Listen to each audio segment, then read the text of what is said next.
Muy buenos días, sean todos bienvenidos a esta presentación, a este desayuno informativo al que les hemos invitado para presentar la memoria anual de actividades de la Iglesia en España. Es ya una costumbre, una buena costumbre, presentárselos a ustedes, a los medios de comunicación, que venimos haciendo regularmente, lo de presentárselo a los medios, porque antes la memoria ya se presentaba, desde el año 2008. Les hemos entregado una nota de prensa donde están los aspectos principales de la memoria voluminosa, como acaban de ver, y también la versión impresa de la presentación que tienen en pantalla. A continuación tiene ya la palabra don Fernando Jiménez Barrio Canal, vicesecretario para Asuntos Económicos de la Conferencia Episcopal Española. Bueno, pues buenos días a todos. Como viene siendo costumbre desde hace 2 o 3 años, vamos a presentar la memoria conforme a lo previsto en el canje de notas de diciembre de 2006, que establecía el nuevo sistema de asignación tributaria.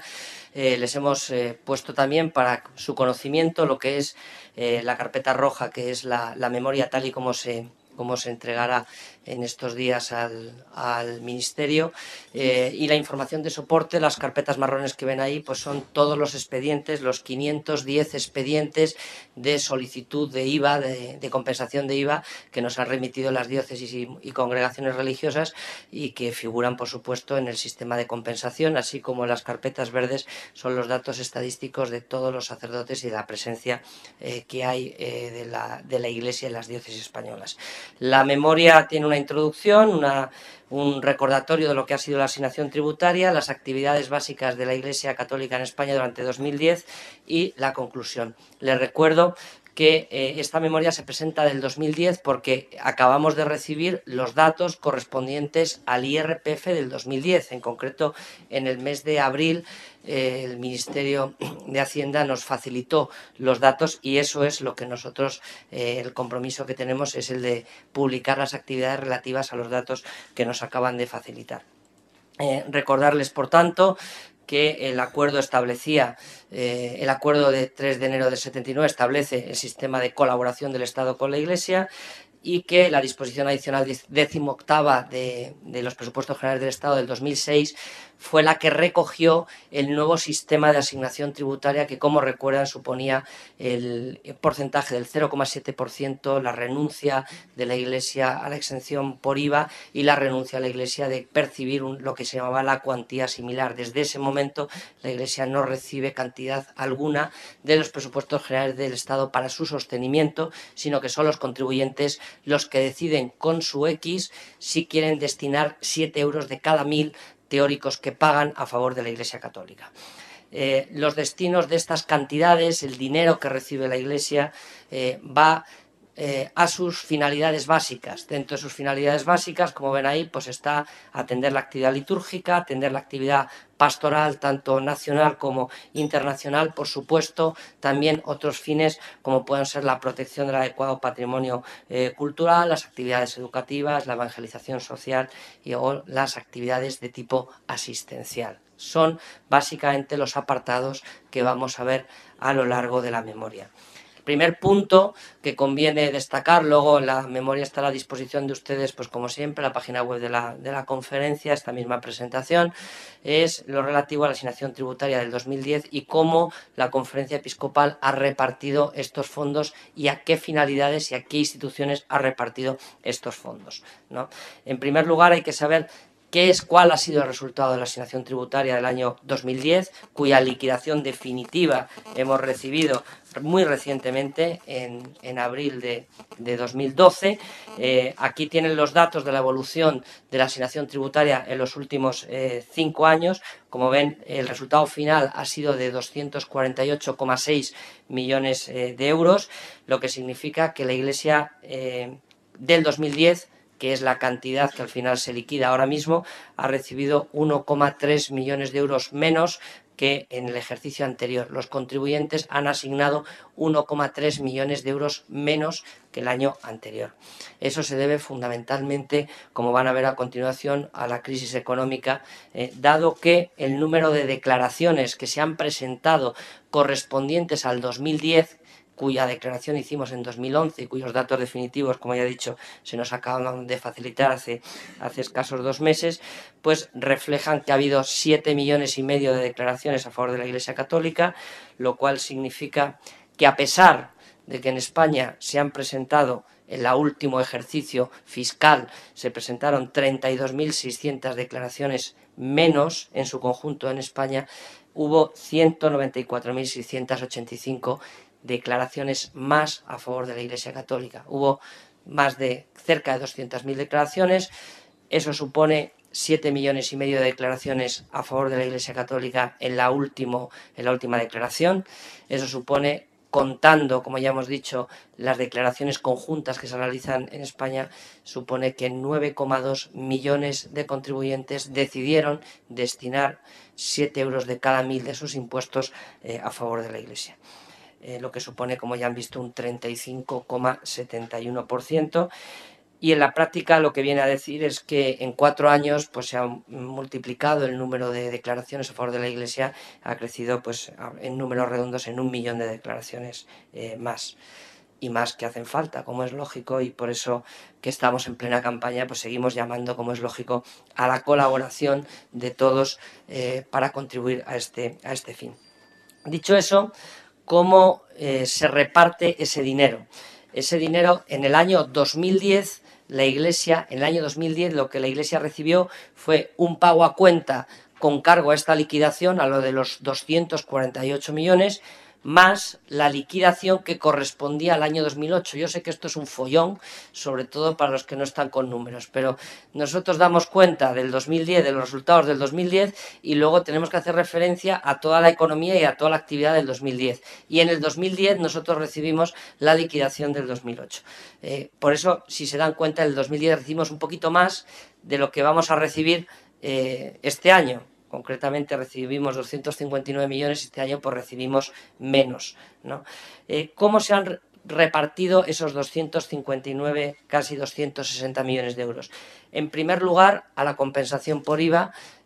Tienen esas carpetas marrones, y si alguno tiene algún interés le podemos enseñar cualquiera de las carpetas para que vean que no contienen papel en blanco, sino que contienen los expedientes de los 510 obras de construcción y rehabilitación que las diócesis y las congregaciones religiosas han planteado sobre la base de lo que existía antes como exención. Ese es nuestro compromiso, el de compensar por IVA, y eso es lo que hemos hecho. Eso importa 26,8 millones de euros.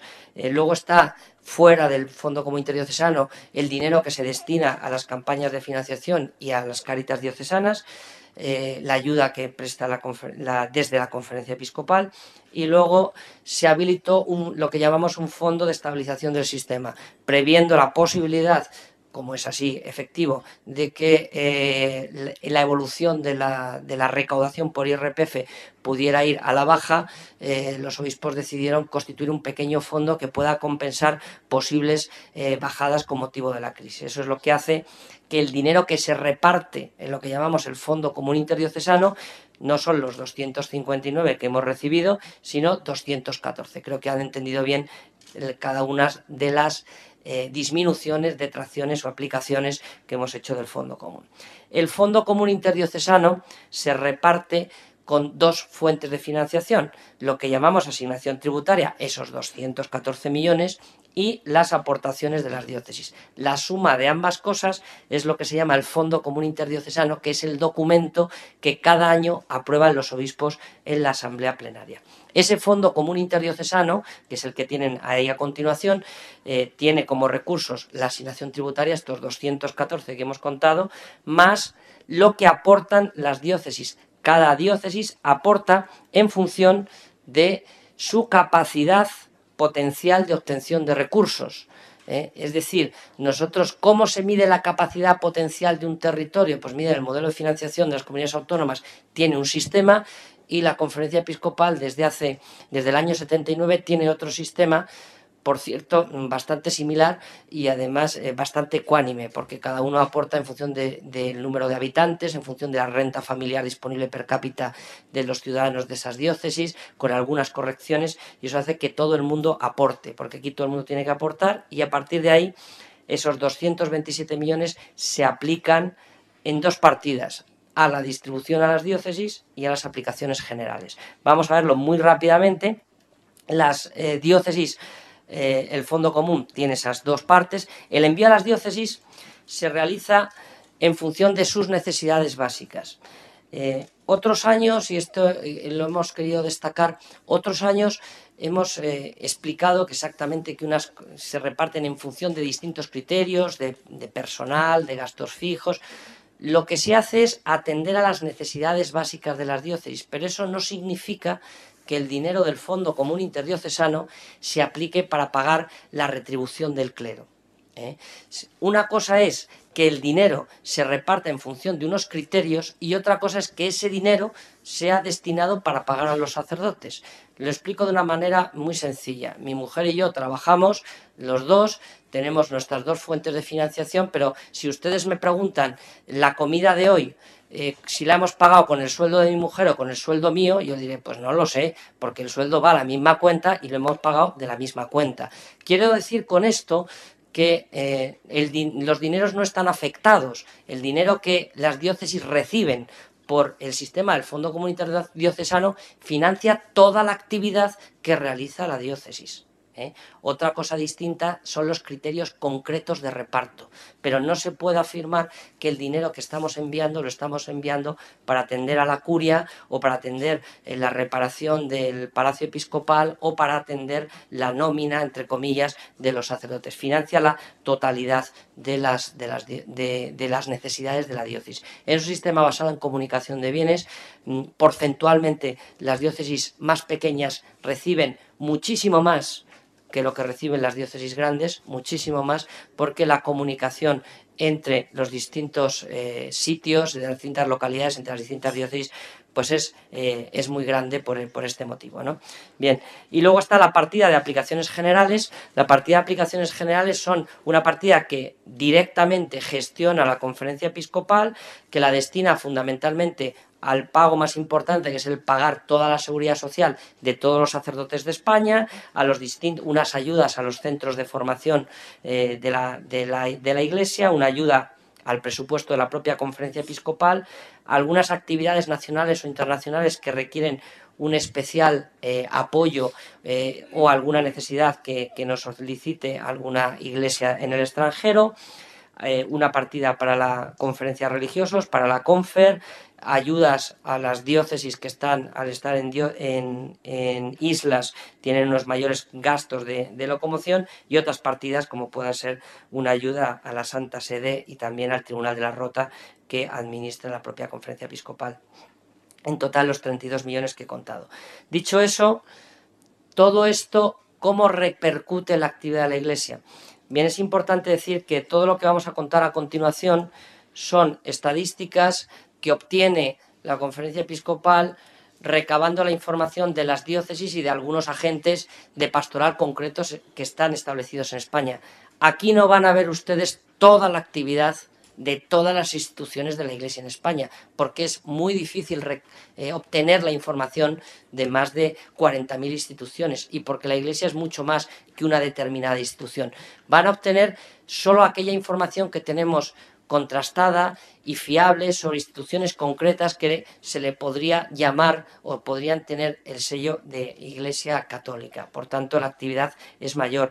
Tienen en primer lugar lo que es la actividad litúrgica y algunos datos que yo creo que expresan de una manera bastante adecuada la importancia de lo que a día de hoy, y con todo lo que se viene diciendo sobre lo que puede suponer la Iglesia Católica en nuestro país, sigue teniendo en el ámbito estrictamente social. Es decir, hay más de 300.000 padres que quieren que sus hijos se bauticen, que quieren más de 250.000, 280.000 que quieren que sus hijos reciban la primera comunión, y los hijos, hay más de 100.000 jóvenes que se confirman en la Iglesia, hay más de 140.000 jóvenes, 74.000 bodas canónicas en España.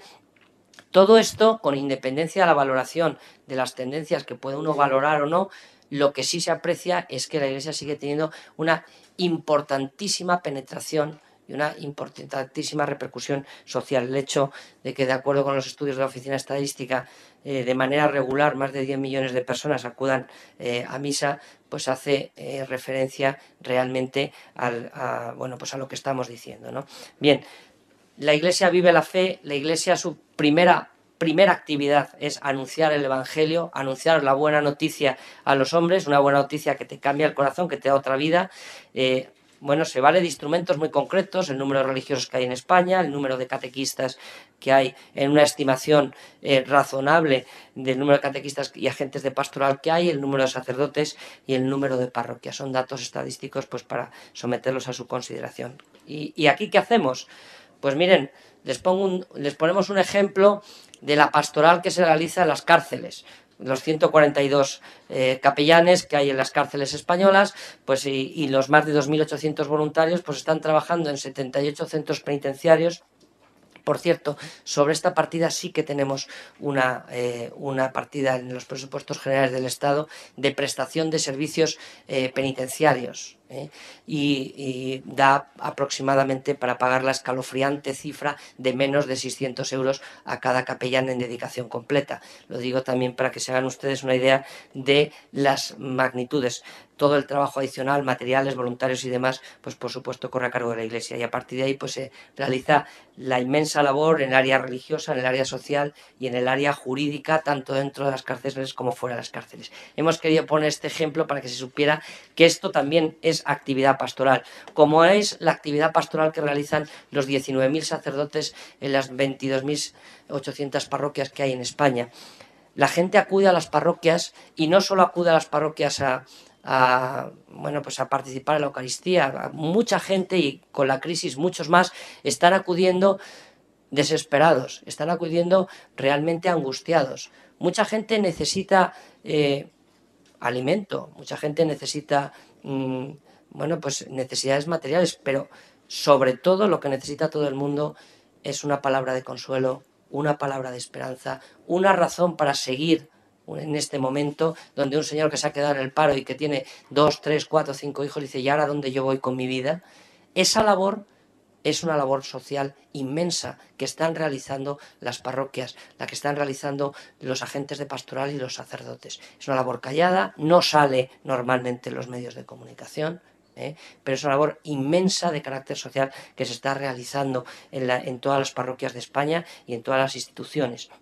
Por supuesto que los seglares y voluntarios también despliegan una importantísima labor participando, colaborando en la administración de sacramentos, en las catequesis, en las presencias en retiros espirituales, la organización de campamentos, albergues y un montón de actividades que se realizan y que todos podemos ver en nuestras parroquias, y que también tienen una importantísima labor de naturaleza social, porque afectan al conjunto de los ciudadanos. Tienen también algunas tablas que nosotros solemos hacer con el modelo estadístico que tenemos trabajado sobre el número de horas de dedicación. No les quiero dar mucho la lata, pero son estudios en función de estudios estadísticos que realizamos en función de las variables que nos facilitan las diócesis sobre horas de dedicación de despacho parroquial, actividades que se realizan, duración de las misas, duración de despacho parroquial, confesiones, asistencia personal, todo este tipo de cosas. También tienen algunos datos aquí que tampoco quiero insistir mucho. Las diócesis aproximadamente emplean en toda esta actividad pastoral cerca de 838 millones de euros, y realmente, si estos números de horas la midiéramos a precio, como digo yo, de salario base, pues tendríamos que en vez de 838 millones de euros tendríamos que dedicar casi 2.000 millones de euros. Por eso siempre comentamos que un euro en la Iglesia Católica rinde como 2,35 euros según los últimos datos que tenemos en este estudio estadístico. Bien.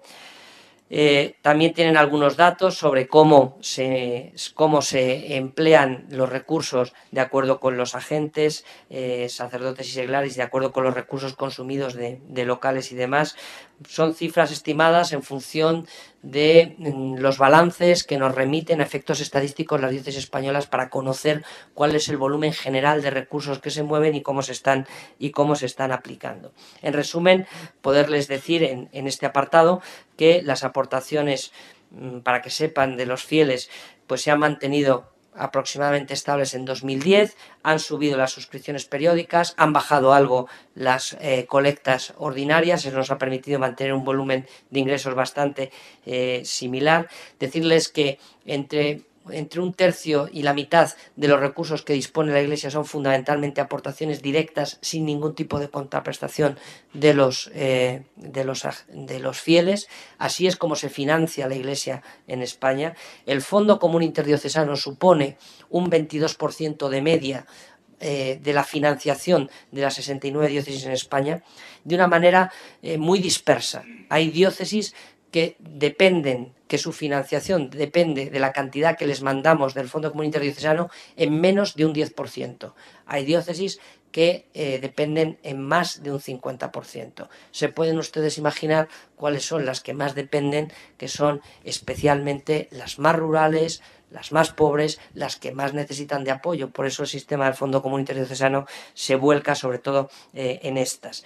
Bien, es muy importante decir que el conjunto de actividades pastorales y asistenciales ha experimentado en las diócesis un incremento del 13%, en recursos será bastante más, que hemos pagado en obras de rehabilitación y en obras de nuevos templos más de 110 millones de euros, en lo que ha supuesto habilitar nuevos templos, fundamentalmente en los nuevos barrios jóvenes de las ciudades, y en la inmensa labor de rehabilitación de templos, algunos de patrimonio histórico artístico y en otros en la parroquia del pueblo de ustedes. Quiero decir que ahí también se trabaja.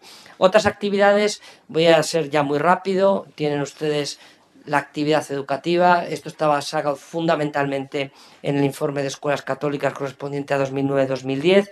Ahí tienen algunos datos de la presencia de agentes de educación católicos en la realidad española.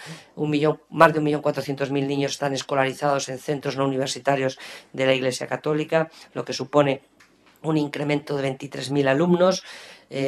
Son alumnos que van porque sus padres han optado por que reciban esa educación en función del derecho constitucional de la libertad de enseñanza. Este sector, pues como ven ustedes, pues da empleo a más de 96.000 profesores. Hay 2.600 centros. Años atrás nosotros computábamos los centros por distintos niveles educativos y eso hacía que diéramos un número superior al que aparece aquí. Estos son los centros únicos, sin desdoblar entre educación primaria y secundaria, el número de aulas que hay y el número de personal total afectado. Todo esto con datos del Ministerio, dividiendo los costes de los conciertos entre el número de estudiantes y dividiendo el coste realmente en la enseñanza pública, pues da que realmente solo en gasto corriente los centros de adscripción católica le están ahorrando 4.396 millones de euros a la administración pública. Sin contar, por supuesto, lo que supondría tener que escolarizar a 1.400.000 niños. Estos, como son datos bastante objetivos, los ponemos simplemente para que se sepa que también se está haciendo un importante esfuerzo económico en esta línea, ¿no? Bien, a partir de ahí tienen otras actividades de formación, como son las universidades de la Iglesia Católica. No voy a insistir mucho, pero que también lo que hacen, hay más de 11 centros, 5.800 alumnos, institutos superiores, con 78 centros y con una presencia de 12.935 estudiantes en estos institutos superiores. Un apunte para explicarles la inmensa labor evangelizadora que está realizando la Iglesia en el extranjero, con presencia de misioneros en América, en África, en Europa, en Asia y en Oceanía. Tienen ustedes ahí también los datos de un estudio que se ha elaborado por la Comisión de Misiones en colaboración con Obras Misionales Pontificias, donde pueden ver el porcentaje de sacerdotes, no sacerdotes, laicos y religiosos que están en los 5 continentes anunciando la buena noticia de Jesucristo. Aquí tienen algunos datos también de algunas diócesis españolas con más presencia en el extranjero, de número de misioneros, y también tienen las diócesis con más número de países de implantación. Por ejemplo, pues sabemos que la diócesis de Pamplona-Tudela, pues hay misioneros en 78 países distintos, en Madrid 70 o en Burgos 65. Bueno, yo creo que esta es una labor también de aportación a la Iglesia Universal y de cooperación y solidaridad internacional tremendamente importante. También el dato de que existen hoy en día 210 familias españolas que están en misión, que se han ido con sus bártulos y con sus hijos a anunciar a Jesucristo en cualquier punto de los 5 continentes.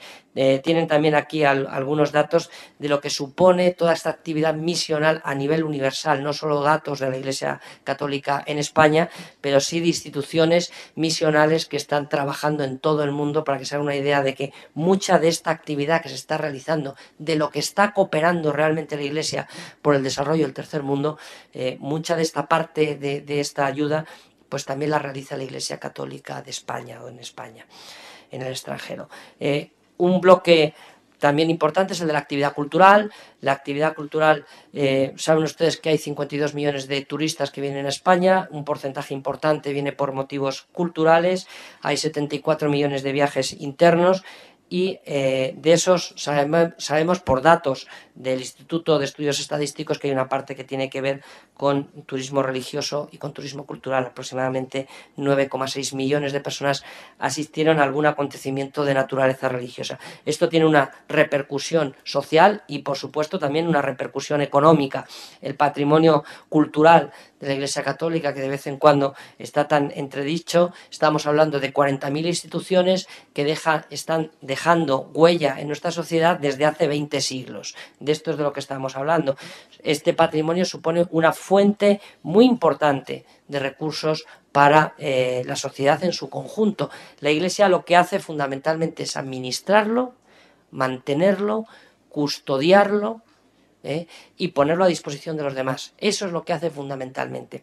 Contrariamente a lo que, bueno, aquí les aparece también que hay más de 500 municipios en España, donde el único bien de carácter cultural pues normalmente es la iglesia del lugar. Eso está permitiendo en muchos sitios, les puedo poner ejemplo de Ciudad Rodrigo para que se hagan una idea, donde realmente no se concibe hoy en día el turismo en Ciudad Rodrigo, por decir un ejemplo, uno no va a ver las 4, 5, 6 iglesias importantes. Fuera de ahí, pues realmente el turismo deja de tener sentido. Es así en muchas localidades de España. La Iglesia lo que hace fundamentalmente es mantenerlo. Por supuesto que se beneficia de algunos convenios de colaboración, de restauración, pero el mantenimiento ordinario corresponde a la Iglesia Católica. Bien.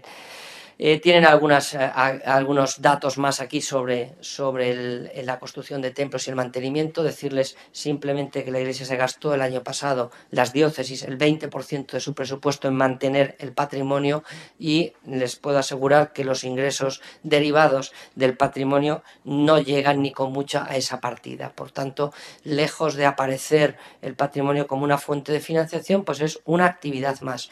Dentro de las actividades yo les he señalado, aunque no forman parte de este año, del 2010, pues como de esto sí que tenemos datos por la auditora que revisó los datos de la Jornada Mundial de la Juventud, sí sabemos que un evento de esta naturaleza pues trajo a España pues una inyección económica de más de 350 millones de euros, con todos los datos que ya algunos de ustedes conocen por los datos que facilitamos en su día de la auditoría del estudio de impacto ambiental de la Jornada Mundial de la Juventud. Es un ejemplo más de las miles de actividades que se prolongan, como puede ser también la que les aparece aquí, el Año Santo Compostelano, el año 2010, que trajo más de 270.000 peregrinos a Santiago, que supuso un importante, por supuesto, atractivo turístico, y que desde el punto de vista económico, como es lógico, pues ha tenido el impacto que aparece ahí, un impacto muy importante en términos económicos para Galicia, en términos de PIB, y que por supuesto para el conjunto de la sociedad, no para la Iglesia, porque la gente se alberga donde se tiene que albergar, en los albergues, en los hoteles, consumen los productos de la tierra y se beneficia a la sociedad en su conjunto, ¿no? Bien, y por último, para concluir, la actividad caritativa asistencial. No se pueden desligar las actividades caritativas asistenciales del resto. El hombre que vive la fe, que recibe el anuncio de la fe y que la experimenta en la parroquia, por ejemplo, vive luego la caridad ahí, pero no se pueden separar. Les ponemos aquí dos ejemplos de Cáritas y Manos Unidas. En los datos que aparecen a continuación vienen los datos obtenidos de las 69 diócesis, no son los datos de Cáritas y Manos Unidas, son los datos que las diócesis pueden obtener. Sabemos que no están todos los centros de asistencia social que dirige directa o indirectamente las instituciones de la Iglesia, pero es un buen dato el conocer pues que solo en gasto social 2 entidades se gastaron prácticamente 300 millones de euros, que Cáritas en su actividad nacional y sobre todo internacional pues ha beneficiado a cerca de 6,5 millones de personas a través de su red, como es lógico, de las 6.000 Cáritas parroquiales, que no son una cosa distinta de la parroquia. En la parroquia la misma persona que está en el grupo de formación pues también está en el grupo de Cáritas y también asiste a misa. No se puede hacer una separación clara y rotunda entre una cosa y otra, ¿no? También tienen ahí pues los recursos que ha invertido Cáritas y la acción social que ha realizado. Bien, todos los programas, tampoco quiero insistir en esta naturaleza porque conoce, y además Cáritas recientemente ha presentado su memoria más actualizada, no la del 2010, sino la del último año. En el caso de Manos Unidas también es muy importante pues conocer pues que hay 8 millones de personas que son beneficiarias en el extranjero de manera directa y otros 15 millones de manera indirecta. Estos son los recursos que que Manos Unidas ha destacado en 55 países en 641 proyectos de actuación. Y dicho todo eso, decirles que en el año 2010 las diócesis, lo que depende de las diócesis españolas, las Cáritas parroquiales, lo que depende del esfuerzo que pueden realizar las 22.700 parroquias, decirles que se ha incrementado el esfuerzo económico en un 56%, los euros destinados a la actividad asistencial, porque no hay más remedio, porque la situación así lo demanda y así lo requiere. Que en España se han asistido a más de 4 millones de personas en los 5.258 centros, y esta estadística quedaría para escribir 2 enciclopedias sobre cada una de las cosas. Detrás de las 848 casas de ancianos, lo que están son las hermanitas de los pobres, que ustedes pueden ir a cualquiera de sus asilos, aquí cerca, vamos, en Colón, donde pueden ver la inmensa labor que realizan con ancianos desamparados. Detrás de las casas de acogida y de los centros para mitigar la pobreza pueden ver el nuevo centro asistencial de la diócesis de Astorga, uno nuevo que acaban de abrir también en la diócesis de Pamplona, porque la gente necesita dormir y comer y hay que atender a la gente, sin duda alguna. Toda la labor que se realiza con los emigrantes, con los toxicómanos, con las mujeres víctimas de violencia, todo este trabajo, pues aquí se reúnen realmente muchos millones de personas y el trabajo y el anhelo de toda la Iglesia de España, ¿no? Pero bueno, ahí tienen suficientes datos. Para concluir, simplemente decirles a modo de resumen 9 cosas que querríamos destacar. En primer lugar, que la Iglesia ha seguido haciendo su labor en el año 2010, su labor litúrgica, evangélica, catequética, educativa. Más de 1 millón de niños y jóvenes reciben formación en las 22.700 parroquias cada semana en nuestro país. Su actividad misionera y, por supuesto, fruto de todo eso, su actividad asistencial. Que han crecido el número de declaraciones a favor de la Iglesia Católica, estamos en 7,5 millones de declaraciones aproximadamente a favor de la Iglesia. Que la asignación supone, como ya hemos dicho, los recursos que se destinan a las parroquias, a las diócesis, el 22% de sus fondos totales. El resto viene fundamentalmente de aportaciones de los fieles, de ingresos por servicios que se puedan prestar y una parte bastante pequeña de su propio patrimonio. Que los más de 10 millones de personas que acuden a misa con cierta periodicidad y los cientos de miles de fieles que se acercan a la Iglesia, bueno, pues dan testimonio de una presencia social muy relevante. No conozco ningún evento que haga desplazarse a 10 millones de personas a un sitio concreto semanalmente en nuestro país. No existe ninguno, ni el fútbol, no existe ningún evento que provoque un desplazamiento a un lugar concreto, y eso hace, bueno, pues todavía más importante lo que supone la dimensión de la Iglesia en España, ¿no? Que es imposible, como ya he dicho, separar la actividad litúrgica pastoral y la actividad asistencial. Lo hemos dicho, la Iglesia anuncia una buena noticia, la persona recibe esa buena noticia, vive la fe y la comunica a los demás. Y toda la actividad caritativa asistencial nace de ese encuentro y de esa vivencia, que no es solo en lo material, sino también en lo espiritual, como hemos contado, con la labor que realizan los sacerdotes y los demás agentes de pastoral, que lejos de permanecer ajena a la realidad social, según nuestros datos de las diócesis, han empleado un 50% más de recursos en la actividad estrictamente asistencial. En los escasos presupuestos que tienen, pues sí, pues un 50% más para prestar especial atención a la actividad asistencial, porque es lo que necesita la sociedad hoy en día. Y por eso pues se han volcado en ese sentido, ¿no? Y así pues más de 4 millones de personas pues han recibido ayuda en todos los centros. Que todo esto es posible única y exclusivamente gracias a la participación de los miles y millones de personas que trabajan en las diócesis, las parroquias y el resto de instituciones, que son los que somos la Iglesia. Porque a veces uno tiene una imagen de que la Iglesia deben ser pues los sacerdotes y los obispos. No, la Iglesia somos todos los que participamos en todo esto. Y estamos muy orgullosos, todos los que formamos la Iglesia, de poder decir y de poder presentar esta fotografía de lo que supone la Iglesia en España, ¿no? Y que realmente solo en materia educativa pues supuso esta partida. Yo sé que tradicionalmente todo el mundo pregunta cuánto es lo que ahorra la Iglesia al Estado y bueno, pues podríamos decir miles de hipótesis distintas, pero la realidad es que la sociedad española no se puede concebir ahora mismo sin esta presencia, sin esta foto, así a grandes rasgos que les acabo de comentar. Y por mi parte, nada más, Isidro.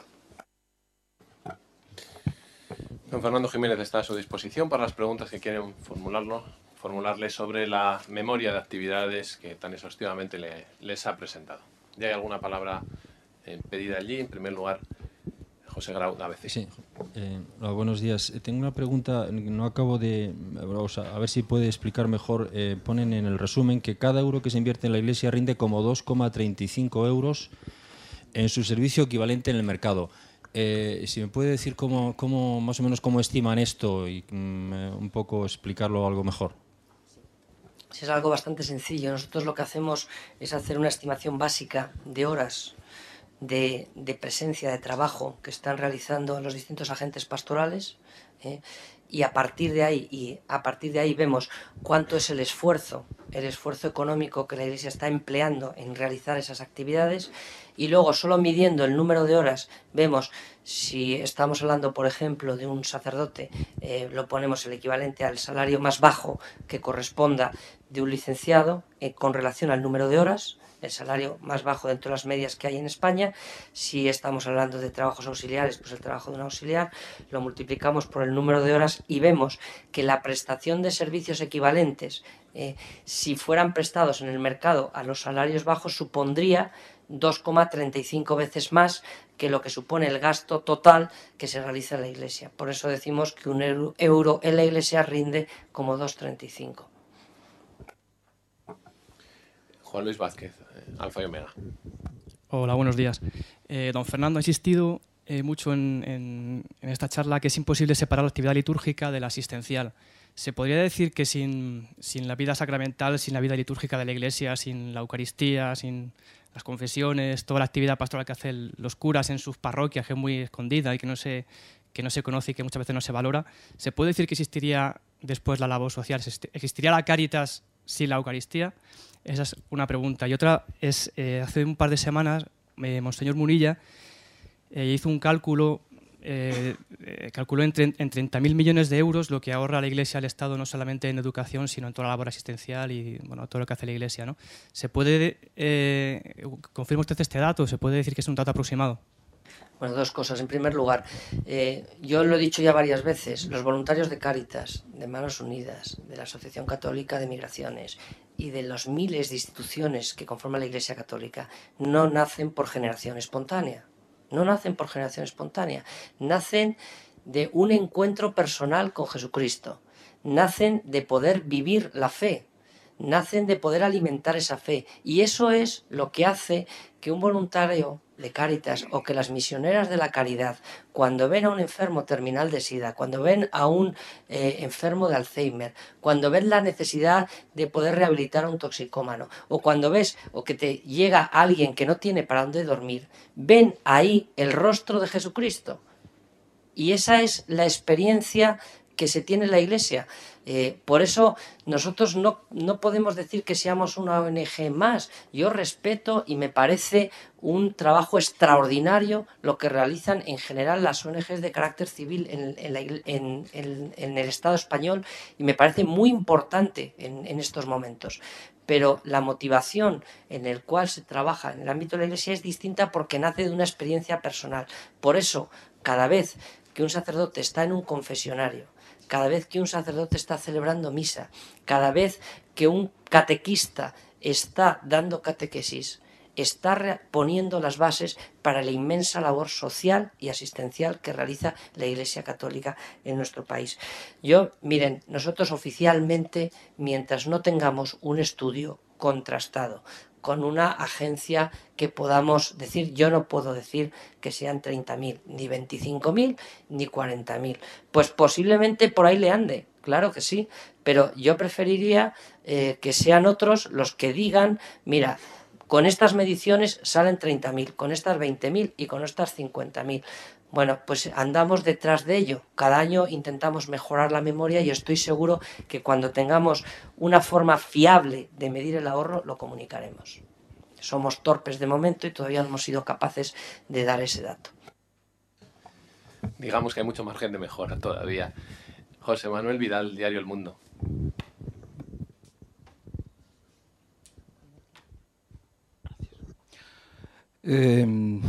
Dos o tres cosas. La cifra de los 10 millones de asistencia a misa varía desde hace años. Se mantuvo ahí, después bajó, digo en las cifras que dan ustedes. Bajó a 8 millones, después a 7, después volvió a subir y ahora se vuelve a mantener en 10. ¿Por qué? ¿Por qué ese cambio en las cifras de asistencia a misa dominical? ¿Y de dónde vienen? Me imagino que son estadísticas internas, claro. La otra cuestión es, usted dice, es lógico que la cantidad que se envía a las diócesis es una cantidad global que cada diócesis después asigna a las distintas necesidades. Pero es de suponer que la parte del león de las necesidades de cada diócesis es el sueldo de los curas. ¿O no?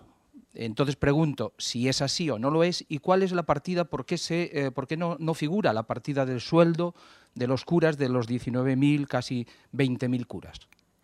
Y la tercera cuestión es, ¿a qué atribuye usted la percepción social extendida, incluso entre los partidos políticos de la derecha, de que la Iglesia sigue gozando de privilegios, de que la Iglesia, a pesar de todo esto que ustedes dicen que aportan al Estado, la percepción social, yo diría que generalizada, es que la Iglesia sigue gozando de privilegios y además se niega a compartir, se niega a aportar en este momento de crisis?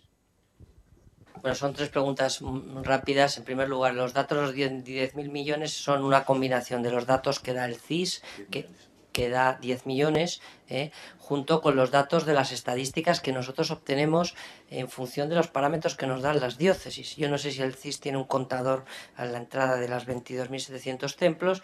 Nosotros procuramos hacer nuestras estadísticas y yo no tengo ninguna intención de decir ni que son 10, ni que son 8, ni que son 9. Como ustedes pueden comprender, díganme un acto que suponga, que un acto externo, no poner la tele, un acto que suponga que 10 millones de personas salgan a la calle todas las semanas. Es que a nadie se le ocurre, ni 10, ni 9, ni 8.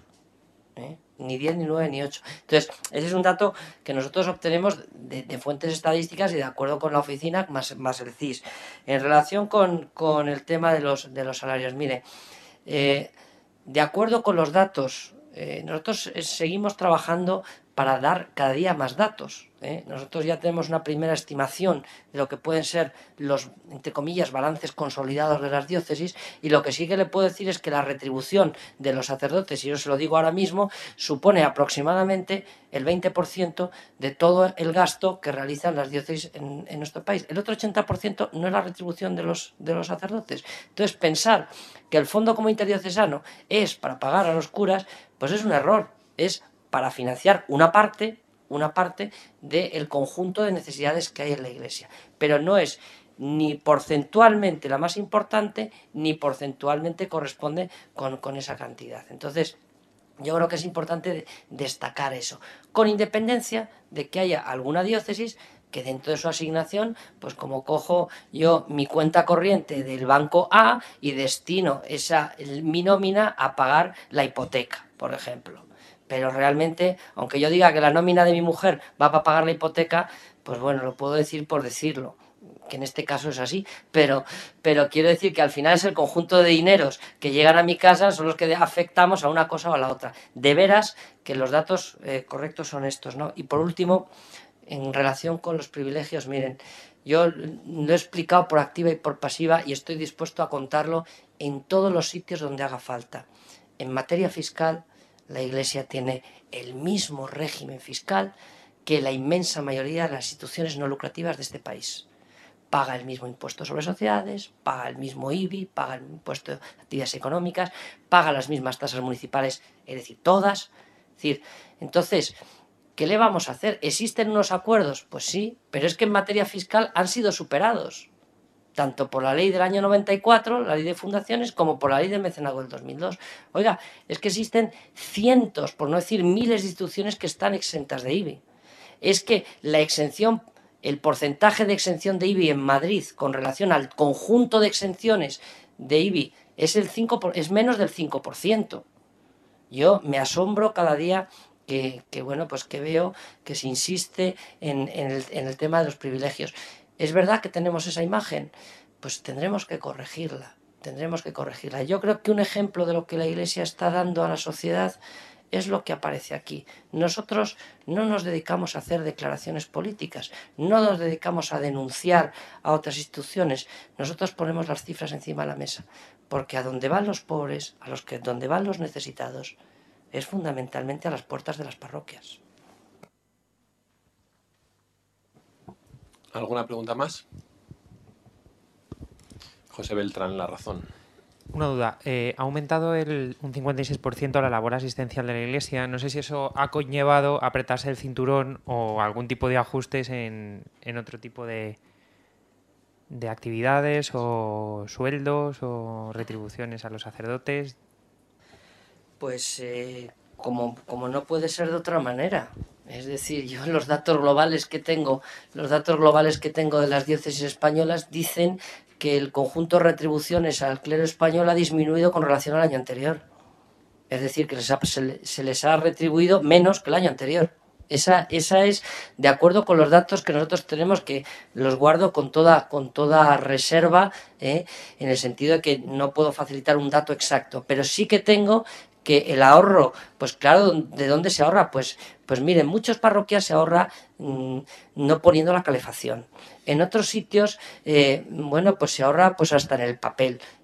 ¿Por qué? Porque lo básico y lo fundamental es eso. Es verdad que lo que estoy hablando, cuando hablo del 56%, estoy hablando del gasto corriente que están empleando las parroquias en nuestro país. No estoy hablando de otras grandes partidas, no estoy hablando de grandes programas, es decir, estoy hablando de la actividad ordinaria de muchas parroquias que han tenido que incrementar en un 50% de media, porque así lo reclama la situación. Y por supuesto que es con cargo a esos ajustes. Nosotros no podemos estar todo el día contando que con cargo a la nómina de extra y al resumen de Segovia, del obispo y de los sacerdotes de Segovia se ha montado una casa.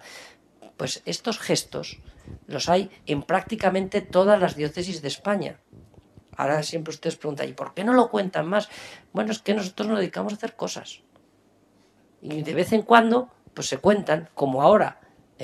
Pero bueno, pues tenemos que hacer las cosas porque, como digo, la situación es apremiante. Por eso hoy en día es tremendamente importante el compromiso, tremendamente importante la participación, que la gente se dé cuenta que hay que ayudar. Por eso este año se han incrementado los voluntarios de las Cáritas parroquiales y del resto de instituciones. Claro que sí, porque la gente se da cuenta que hay que ayudar. Por eso hace falta recursos, por eso hace falta marcar la casilla, para poder seguir haciendo el bien. Una última. Gemma Rodríguez, de ABC.radio. Usted ha comentado que la sociedad española no se entendería, no se concebiría sin la ayuda de la Iglesia, sin la acción de la Iglesia. ¿Cómo definiría o qué pasaría en la sociedad española si no estuviera en el momento en el que estamos viviendo tan delicado la Iglesia Católica y su actuación. Pues mire, es muy difícil de imaginar, pero piense que habría 4 millones de personas en situación de necesidad que no podrían acudir a estos centros y tendrían que ir a acudir a otro sitio. Piensen que hay más de 10 millones de personas que acuden semanalmente a recibir consuelo espiritual, a recibir un sentido para su vida. Es fácil, más o menos fácil, tener cierto sentido a la vida, al menos aparente, cuando uno tiene la cartera llena, las necesidades cubiertas y el mundo es feliz. Pero cuando eso no ocurre, que suele ser la mayoría de los casos, uno tiene que agarrarse a otras cosas y necesita, sin duda, esa dimensión trascendente que la recibe, pues en ese tesoro que tiene depositado la Iglesia, ¿eh? Por tanto, yo no me lo puedo imaginar, tal vez se lo pueden imaginar ustedes mejor, pero quiero decir que cuando vivimos la situación social en la que estamos viviendo, cuando tenemos el mayor paro que hay en toda la Unión Europea, cuando tenemos una situación verdaderamente dramática, creo que en este contexto el papel que está realizando la Iglesia es absolutamente insustituible y no se puede sustituir. Muchas gracias por su presencia. Hasta una próxima ocasión. Ya será la semana que viene con la Comisión Permanente de la Conferencia Episcopal. Buenos días a todos.